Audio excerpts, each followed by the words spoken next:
Ladies and gentlemen, my name is Lucas Stein, and I am the host for the reigning, defending, undisputed, newest podcast in the world, Sports and Other Things of the Sorts.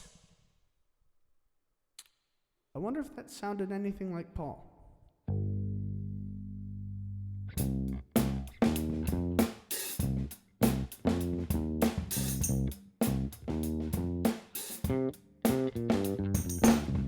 Good morning, ladies and gentlemen. Sorry about that beginning, but I had to do that because this is our first professional wrestling episode. Now, I've been a fan of professional wrestling for a very long time now, so this should be a fun one for me. A quick spoiler, though.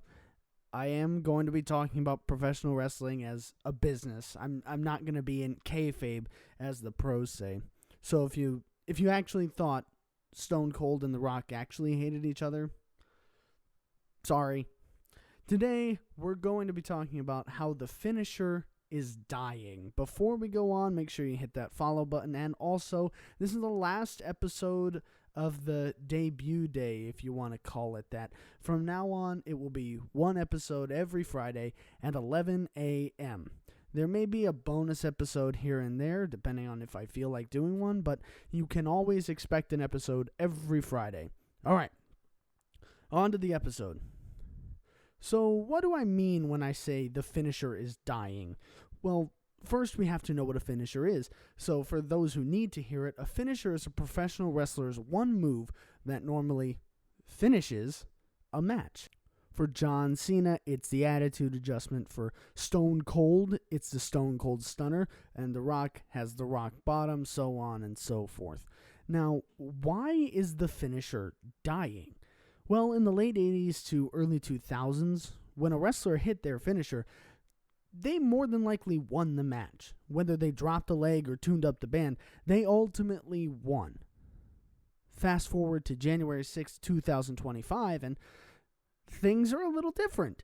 First of all, it's a completely new roster from the 2000s, nearly. Second of all, Raw is on Netflix as of that previously mentioned January date. And third of all, the finisher seems to have lost its power. I was watching Raw's debut on Netflix, and I started really noticing something that I had seen and just kind of put on the back burner because when I watch wrestling, I try to watch it like I'm a 5-year-old and enjoy the spectacle that it is. But since I was thinking about recording this episode, I couldn't not think about the finisher, and I saw something incredibly eye-opening. In every match, a finisher was hit and kicked out of, and in 3 of the 4 matches, the wrestler that would ultimately win had to hit their finisher twice. What I saw is that the finisher doesn't do its job anymore. I'll go match by match. The first match that I'm going to go over, Solo Sikoa and Roman Reigns, Solo hit a spike on Roman after Roman also got spiked on his head by Jacob Fatu, and Roman kicked out of it. That's Solo's finisher. Solo was haluva kicked by Sami Zayn, his finisher, and then speared by Roman Reigns, which is his finisher, and Solo kicked out. Roman was also then hit by a stunner from Kevin Owens, which is also his finisher, and Roman kicked out of that. Then Roman hit 2 spears and won the match. In Rhea Ripley versus Liv Morgan, it wasn't as bad, but Liv kicked out clean from a Riptide powerbomb by Rhea Ripley, and Rhea kicked out clean from Liv's finisher, the Oblivion, that was hit on a steel chair. Rhea had to hit her finisher twice to win the match.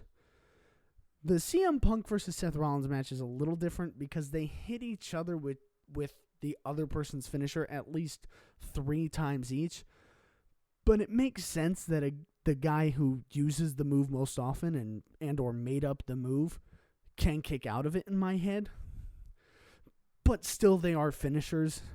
And the final match is the one that really made me want to record this episode. Drew McIntyre versus Jey Uso. Drew kicked out of a spear, which is Jay's finisher. But Jay He kicked out of Drew McIntyre's Claymore kick. Drew was literally running at 20 miles an hour, jumped halfway across the ring, and kicked Jay square in the face. Went to pin him, and Jay kicks out? I can suspend my disbelief for a long time, but I refuse to believe that a 6'4", 265-pound man that kicked somebody in the face at 20 miles an hour doesn't win a match easy. That is absurd. What this whole very, very brief summary of Raw was meant to show is to show how unimportant the finisher has become. And I think one of the reasons why it's become so unimportant is because of the crowd's pop, as the pros say. The crowd's very loud cheering. The goal of wrestling is to get a reaction, whether it be good or bad. But when you're in a match, the goal is to always get a good reaction, a big reaction. In those earlier days of wrestling, that's how you got those big reactions. You kicked out of a finisher. But not every other second on an episode of Raw. You kicked out during the WrestleManias or the Royal Rumbles. A big moment for a big stage. But it didn't happen every episode in every match. That's the biggest thing. It happened in a world title match. Or something like that. Some very high stakes match.